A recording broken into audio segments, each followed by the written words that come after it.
Welcome to వార్త. నేను దేవా. జనగణనలో కులగణన లేకపోవడం మాత్రం ఇది ఒక తీవ్ర సమస్య అయితే మాత్రం ఇప్పటికే మాజీ బీసీలందరూ కూడా చెప్పుకొచ్చారు. ప్రస్తుతం ఇదే విషయంపై మనతో పాటు మాట్లాడడానికి మాజీ ఎంపీ వి హనుమంతరావు ఉన్నారు. చెప్పండి సార్, కాంగ్రెస్ ప్రభుత్వం వస్తే బీసీలకు న్యాయం జరుగుతుంది అని చెప్పారు గతంలో, కానీ ఇప్పటికి కూడా పోరాడుతూనే ఉన్నారు. ఎందుకు, అసలు ఏం జరిగింది?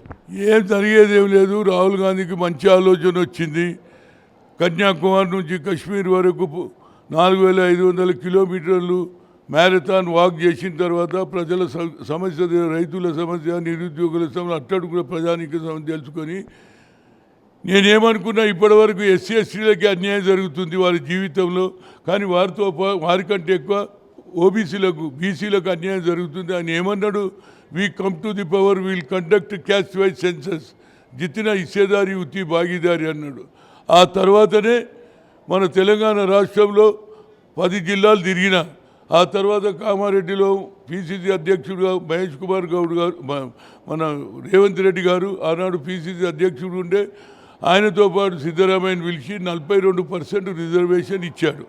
కానీ అది ఆయన ప్రభుత్వం రావడంతో ఎప్పుడైతే రాహుల్ గాంధీ సందేశం విని ప్రతి బీసీ, ప్రతి ఎస్సీ ఎస్టీ అందరూ కూడా కాంగ్రెస్కు పట్టం కట్టారు.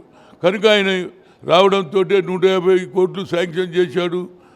అదేవిధంగా ఇంటింటికి తిరిగారు, సర్వే అయింది. ఆ తర్వాత ఆ సర్వే ప్రకారంగా క్యాబినెట్లో నిర్ణయం తీసుకున్నాడు. క్యాబినెట్ నిర్ణయం తర్వాత డబ్బు శాంక్షన్, అసెంబ్లీలో బిల్లు పెట్టాడు, బిల్లు పాస్ అయింది.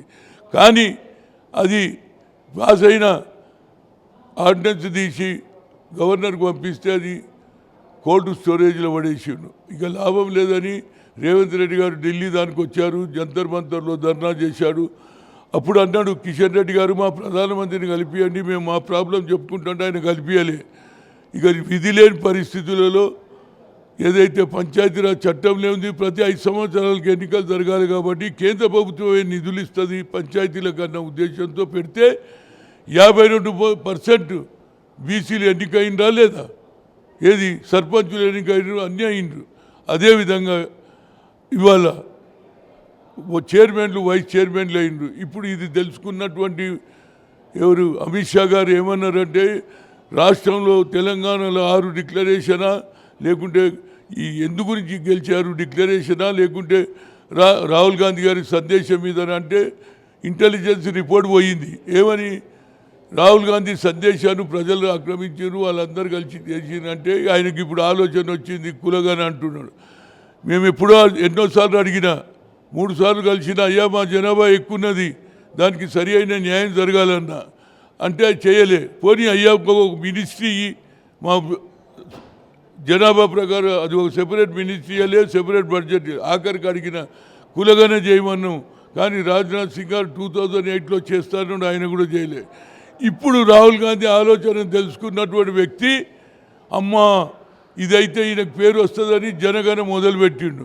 ఆ జనగణలో ఎస్సీ ఎస్టీల పేరు ఉన్నది కానీ కులగణలో ఓబీసీ లేదు. అంటే ఏమన్నట్టు, మేము పనికిరాని వాళ్ళమా, మేము ఓట్లేసే మిషన్లమా? కులగణ అంటే అందరు, మన భారతదేశం సంస్కృతి ఏంది?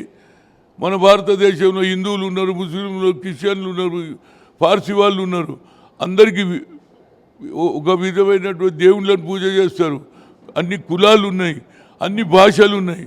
కనుక దీన్ని సెక్యులర్ దేశం అన్నాడు ఎవరు? మహాత్మా గాంధీ, పండిట్ జవహర్లాల్ నెహ్రూ, సర్దార్ వల్లభాయ్ పటేల్, మౌలానా గారు. ఇప్పుడు వీళ్ళకు ఒక ఆలోచన వచ్చి, అరే బీసీల దగ్గర పెడితే ఏది నరేంద్ర మోడీ బీసీ అంటాడు, కానీ ఆయన చేస్తాడు. అదే రాహుల్ గాంధీ గారు చేస్తుండే. కనుక ఆయనకు నేను మొన్న కలిసినప్పుడు, అయ్యా మీరు రండి, మొట్టమొదటి స్టేట్ కులగానే జరిగింది మా దాంట్లో, వచ్చి బహిరంగ సభలో పెట్టి మిగతా రాష్ట్రాలు తిరిగితే మాకు న్యాయం జరుగుతుంది. మొన్న వాళ్ళు 10% పెట్టుకున్నారు, ఏది వెనుకబడినరు, ఏది అగ్ర కులాలలో పెడితే మేము ఎక్కడ అపోజ్ చేయలే. కానీ వాళ్ళు ఇవాళ మాకెందుకు అపోజ్ చేస్తున్నాయి?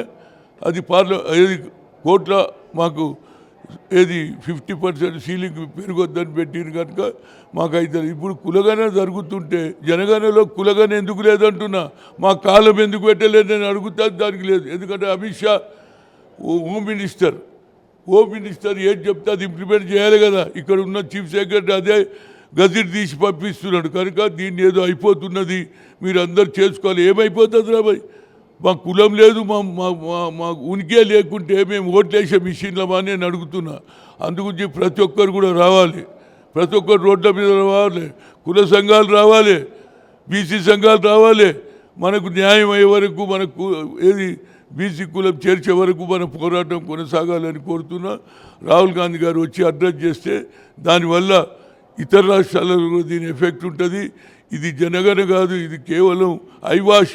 మనకు అబద్ధాలు చెప్పి దేశానికి ప్రధానమంత్రి 3 సార్లు అయ్యిండు. ఓబీసీల గురించి పట్టించుకోడు. అదే అగ్ర కులాలు పుట్టినటువంటి రాహుల్ గాంధీ ఇవాళ బడుగు బలహీన వర్గాల గురించి ఆలోచన చేస్తున్నాడు. కనుక తప్పనిసరిగా దీన్ని పోరాటం చేయాలి. నేను ఓబీసీ ఎంపీలు కన్వీనర్గా ఏటీఐ సుప్రీంకోర్టు కొట్టేస్తే పార్లమెంట్లో సోనియా గాంధీ యూపీఏ చైర్పర్సన్ పెట్టింది. మన్మోహన్ సింగ్ బిల్ పాస్ అయిందా లేదా? ఏ పార్లమెంట్లో అయినా మా సంఖ్య ఎక్కువ ఉన్నది, బీసీల సంఖ్య. బీసీ ఎస్సీలు ఓట్లు వేస్తేనే గెలుస్తారు. కనుక దీని మీద మన యుద్ధం కొనసాగించాలని తప్పనిసరిగా ఈ ఏది జనగణలో కులగణ పెట్టే వరకు మన పోరాటం కొనసాగించాలని అంటే జనగణనలో ప్రజలు ఎవరు భయపడొద్దని కిషన్ రెడ్డి బండి సంజయ్ పిలుపునిస్తున్నారు కదా. అరే అగ్రకులాలు గజ్జపకుంటే ఏం చెప్తారా? భయపడొద్దు, నేను వస్తున్నా, మీరు తినకుండా కొండుంది, నేను వచ్చి బువ్వ పెడతా అన్నట్టు ఉంది. అదేం లేదు. ఇవాళ రాష్ట్ర ప్రభుత్వం కూడా ఒక మంచి పని చేస్తుంది. కుట్టు మిషన్లు మహిళలకు ఏది బీసీలకే ఇస్తున్నారు. ఒక్కొక్క అసెంబ్లీ సెగ్మెంట్లో 1000 ఇస్తున్నారు. మరి మనకు బీసీ కమిట్మెంట్ ఉన్నది కాబట్టి ఇస్తున్నారు. కనుక కేంద్ర ప్రభుత్వం ఆలోచనలో మార్పు ఉన్నది కనుక మనం తప్పనిసరిగా ఈ కులగణ జరిగే వరకు పోరాటం చేయాలనేది. అంటే బీఆర్ఎస్లో చేరిన జీవన్ రెడ్డి రేవంత్ పోవాలి, కేసీఆర్ రావాలని చెప్తున్నాను. ఇక నేను దాని మీద కామెంట్ ఎందుకు చేయాలంటే నేను మాట్లాడేది వేరే సబ్జెక్టు. జీవన్ రెడ్డి సబ్జెక్ట్ మళ్ళీ ఇప్పుడు అది చూశారు కదా. మొత్తం మీద కనుక మనం చూసుకున్నట్లయితే ఈ జనగణనలో కులగణన లేకపోవడం మాత్రం తీవ్రంగా ఖండిస్తున్నట్లు మాజీ ఎంపీ వి హనుమంతరావు చెప్పుకొచ్చారు. కార్తీక్తో దేవా వార్త, హైదరాబాద్.